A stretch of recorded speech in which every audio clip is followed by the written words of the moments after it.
কলিজার টুকরা যুবকেরা একটু মনোযোগ।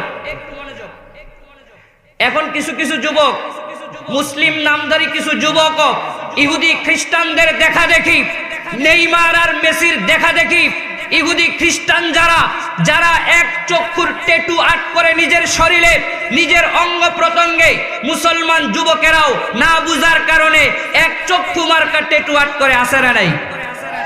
যুবক বুঝে না। এটা হলো দাজ্জালের সিমটম, এটা দাজ্জালের আলামত। এটা ইহুদিরা বুঝাইতে চায় এক চক্ষু তাদের শরীরে আট করে আমরা দাজ্জালের পক্ষে আছি, আর মুসলমানেরা এক চক্ষু আট করা শরীরে তাদের দলভুক্ত হয়ে যাওয়া মুসলমানেরা কখনো দাজ্জালের অনুসারী হতে পারে না। ঠিক কিনা জোরে বলুন।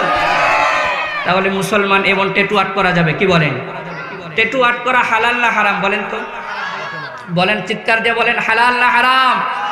তাহলে আট করা যাবে, ট্যাটু আট করা যাবে? যাবে তো। তাহলে এই দাজ্জালের ট্যাটু এখন অনেক যুবকের আর্ট করে, কষ্ট লাগে মুসলমান যুবকদের শরীরে যখন এই ট্যাটু দেখা যায়। তাহলে আমরা সতর্ক থাকবো, ঠিক আছে না ইনশাআল্লাহ?